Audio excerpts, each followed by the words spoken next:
It's been 2 weeks, almost 2.5 weeks since the epochal 3.5-hour non-stop, undisturbed speech of President Xi Jinping to the 19th National Congress of the Chinese Communist Party, the CPC, the Communist Party of China.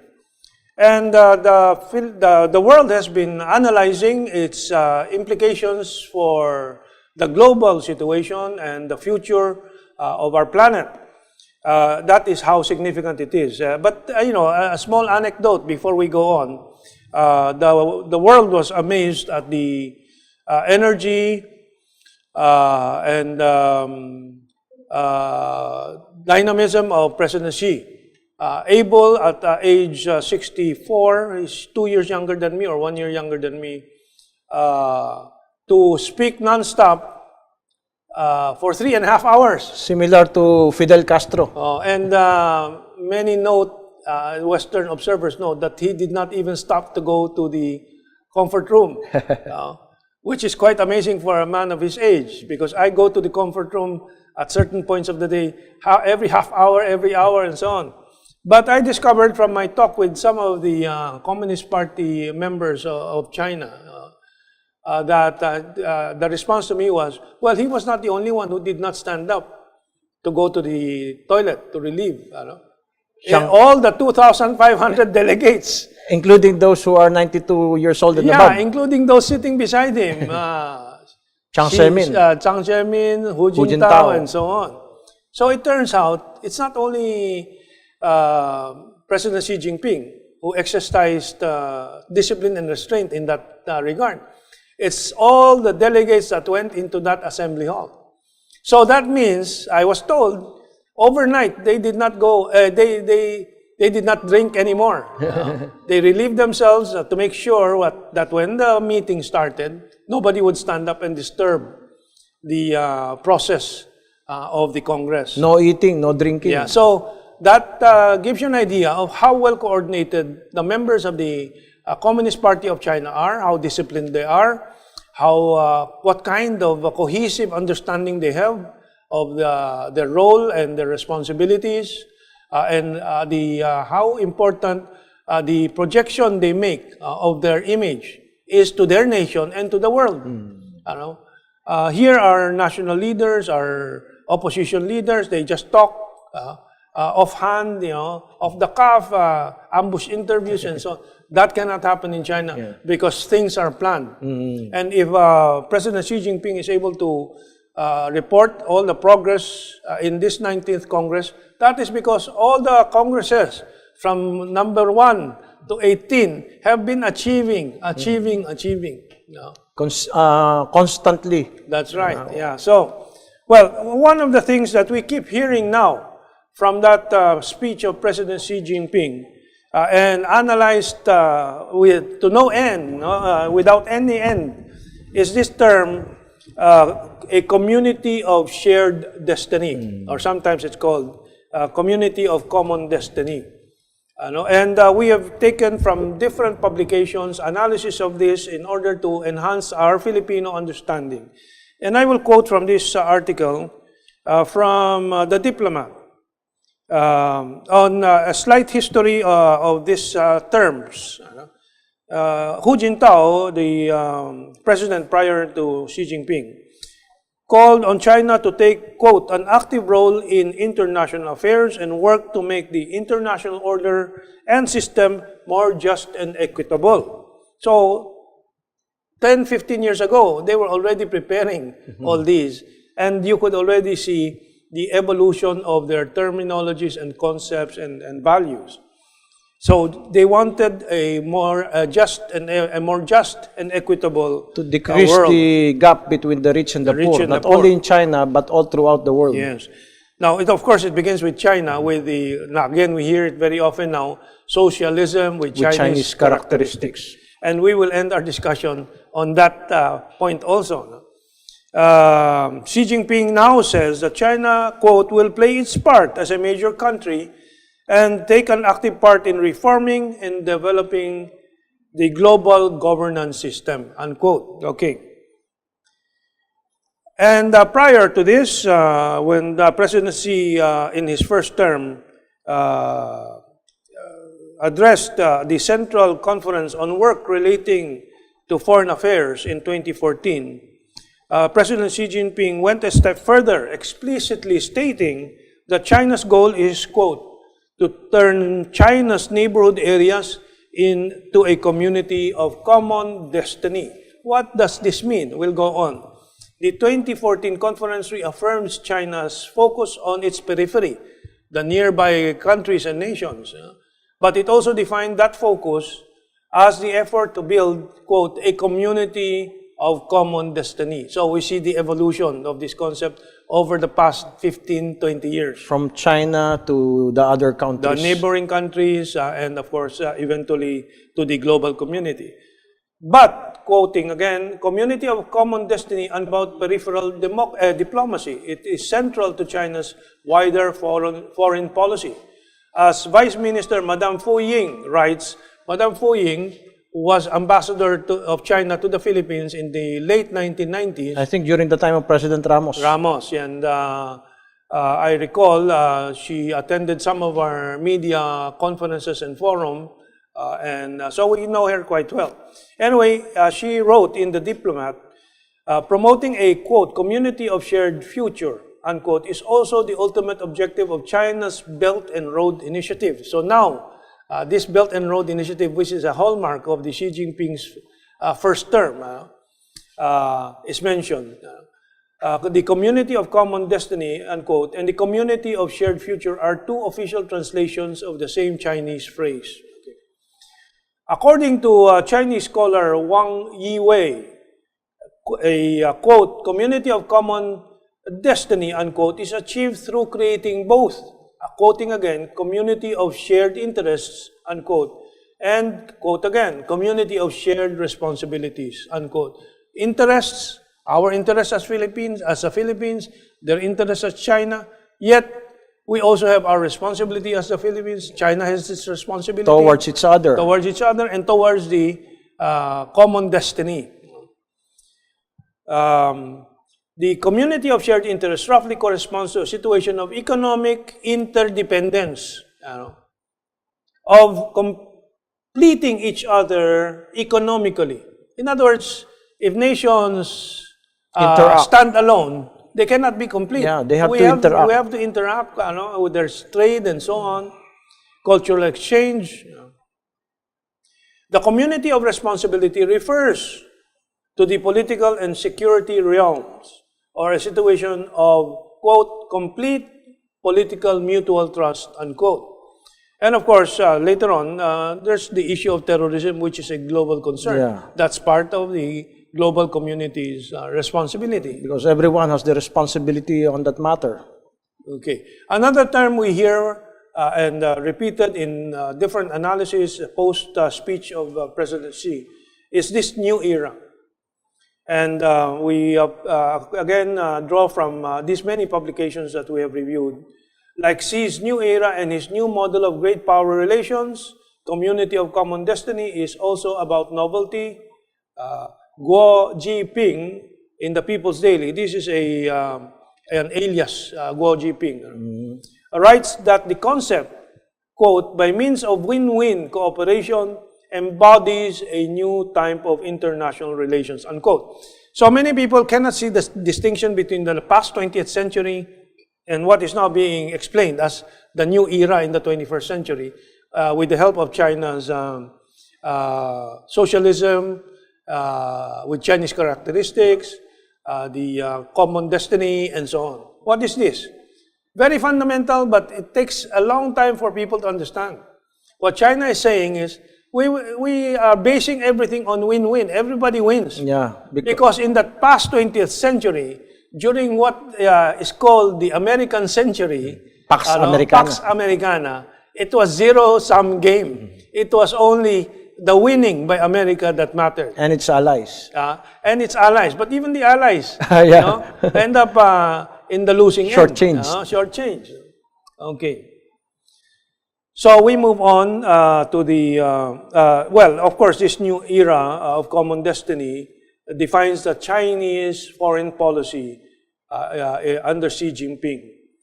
In a thinly veiled, which I've explained a bit now, just a while ago, reference to Trump's America, Xi's report made the point that, quote, no country alone can address the many challenges facing mankind, and no country can afford to retreat into self-isolation, unquote.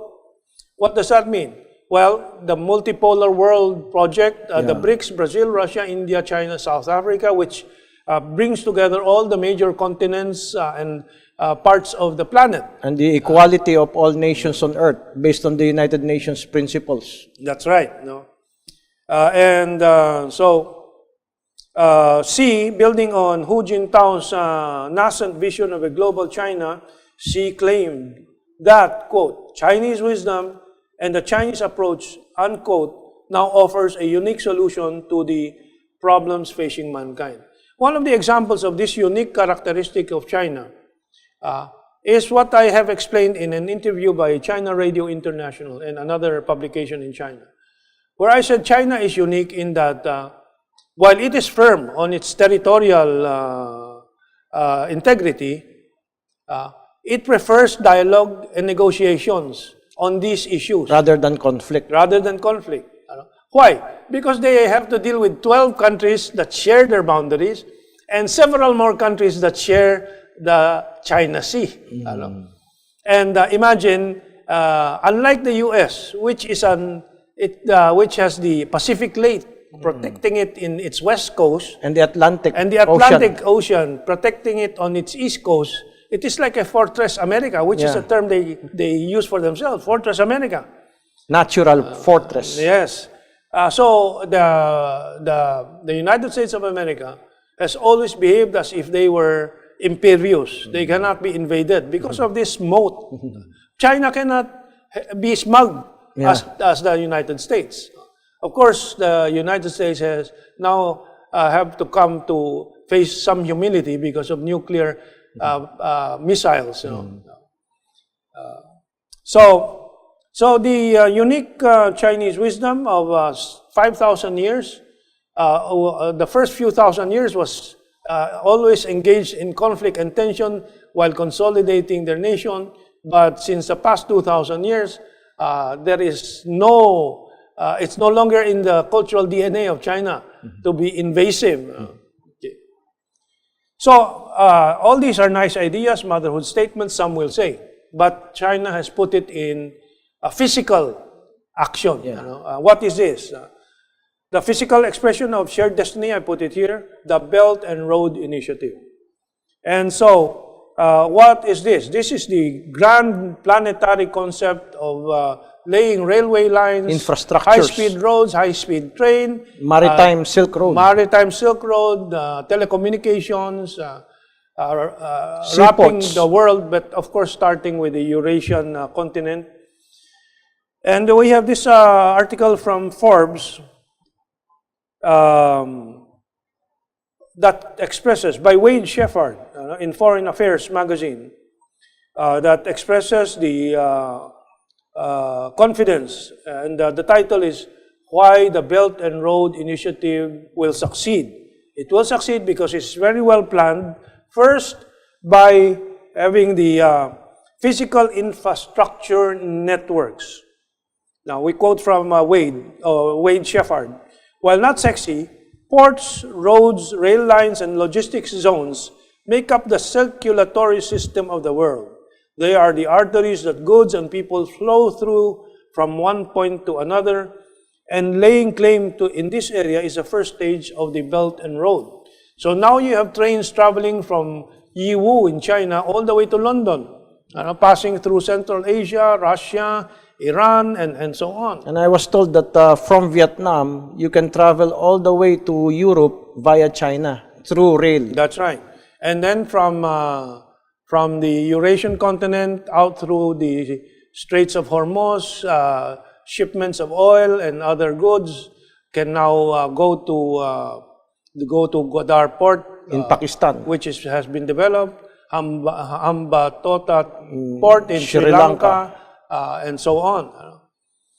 And by the way, we'll clarify later on that all these negative things we read about the Hambantota port, we should hear from the Sri Lankan government, which is very happy with their negotiations, where the Sri Lankan government provides the security for the port, while China has assisted financially to get the port completed and running. And the arrangement with the Sri Lankan government is for Sri Lanka to take over time, the control of the port by financial arrangements that they have made. That's also the same thing with Greece. Yeah, Greece is fantastic. It was their port operations were near collapse. China came in with funding, and now it's one of the most productive ports in Europe. Okay, so the development of infrastructure also ensures the success of the Belt and Road Initiative. What are these development infrastructure? These are intergovernmental agreements, trade deals, custom pacts, and aid assistance, and so on. So they're not just talking about engineering plans, but financial assistance, and so on. And so we have another component of the success, ensured success of the Belt and Road is the financial backing and risk-taking. And so a lot of detractors are saying, why is China investing in junk economies, economies that are so underdeveloped, Ethiopia and so on, in South America. Cambodia, Laos. So we draw this article from Forbes magazine again, why China doesn't care that most of its overseas investments are junk, in quotes. Why doesn't it care? Well, the significant part of this article is this. While it's true that the Belt and Road goes through areas of major financial risk, these are also regions that have the potential to produce huge long-term economic and political gains. China is essentially going around the world making big investments in places that nobody, namely the Western countries, else would touch, under the premise that after being linked to the Belt and Road Initiative, these countries will develop and their economic outlooks will eventually change considerably. Now, this is a very significant line. Long-term here doesn't mean 3 or 4 years, but 3 or 4 decades. Consistent with Mao's idea of the journey of 1,000 miles begins with a single step. And also with the Chinese character for crisis, which is also the same for opportunity. Crisis consists of 2 characters, risk and opportunity. They may be taking risks, but they know the opportunities. And this is a win-win proposition again. Africa, Latin America, the Philippines, Thailand, Malaysia, Indonesia gets railroad tracks, trains, and with improved infrastructure, improved economies will come, more imports from China, and China gets richer, which will get more imports from all these countries. That is the meaning of win-win. Yeah, actually, America, in some of its projects like bridges and railways, is also cooperating with China. In many, even train projects, it is Chinese contractors. Inside America. That's right. So, this is what Wade Sheffard means. China is not worried about all this talk. These projects will lose money in 5 years, 6 years, and so on. They're looking at 30, 40 years. Yeah, because if the people in those areas will get rich, they will have the purchasing power to trade with China. So that's a win-win situation. Make the peoples rich, the peoples of the world, and China can trade with these peoples. Yes, it's like the Hambantota controversy that the detractors want to raise. It's a white elephant, they say. It's a white elephant. But it's a white elephant when you view it now and a year from now or 2 years from now. But years there is already growth of trade there, because if you do not have that door, what will happen? Yes. Nothing. It's anyway. But what is important for the neighbors of China is this next repeated statement of President Xi Jinping. Never seek hegemony. What did Xi Jinping say? China will never pursue development at the expense of others' interests, and its development does not pose a threat to any country. She said at the opening of the 19th National Congress of the Communist Party of China. This is reported by Xinhua, where we took it from. And so let's reflect on that. Of course, after 2 years, the detractors against China in the Philippines, their voices have subsided and are almost unheard of already today.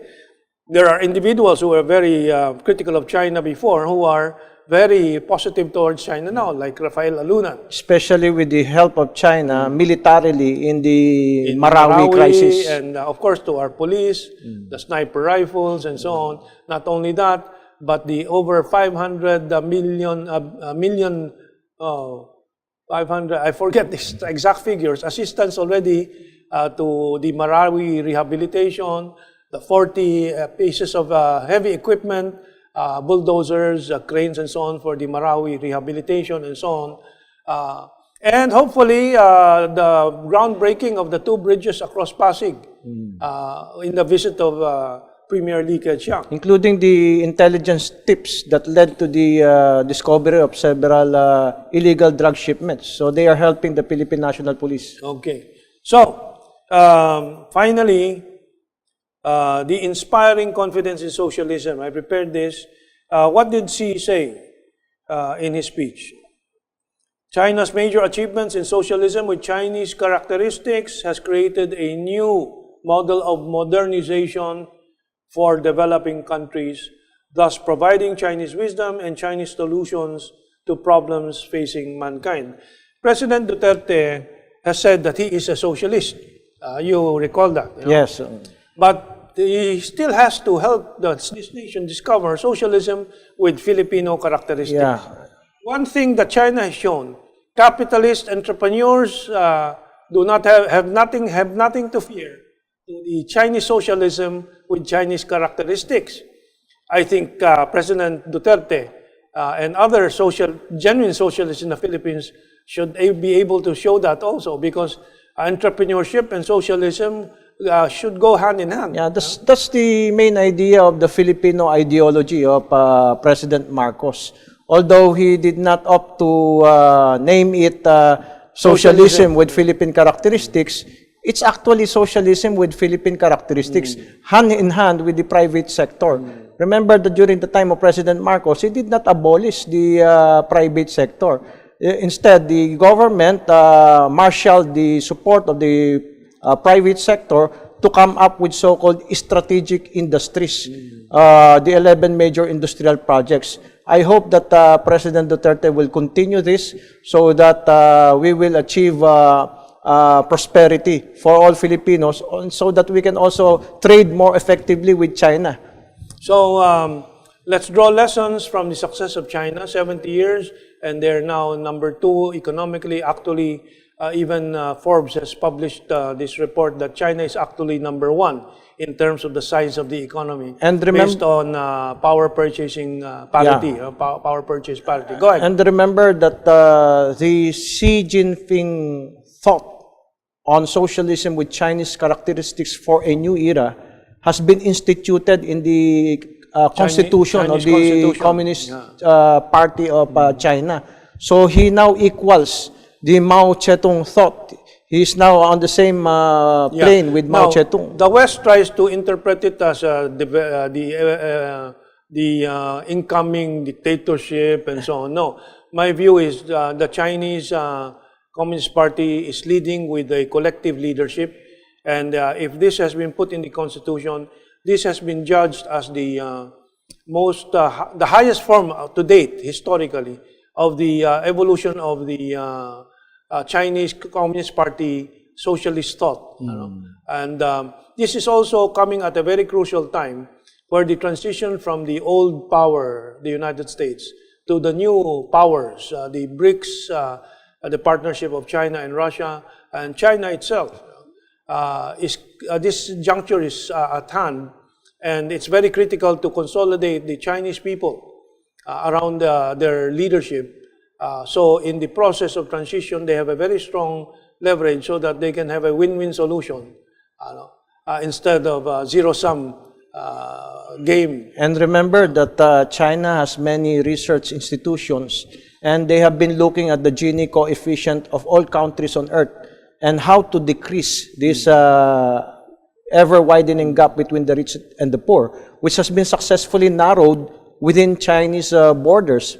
But now they are aiming for more narrowing of the gap between the rich and the poor inside China and also all throughout the world through building of these infrastructures and financing the other nations without trying to change their ideologies, their political systems within their own borders. Okay, we have run out of time, but I think we've done a good job, if I may say so myself, of trying to sum up the message of President Xi Jinping. Let us remember that this is not President Xi Jinping's message alone. This is the message of 89 million members of the Chinese Communist Party and 70 years of empirical scientific basis for research. their evolution of their thought. And the thought is just not idea, it is programs and physical implementation. That's why President Xi Jinping talked about the real economy. Yeah, backed up with real statistics, not fake statistics. That's right, yeah. Well, we have run out of time, so we hope we helped you with more information to form your own conclusions about the new era under this new global arrangement. Have a good weekend.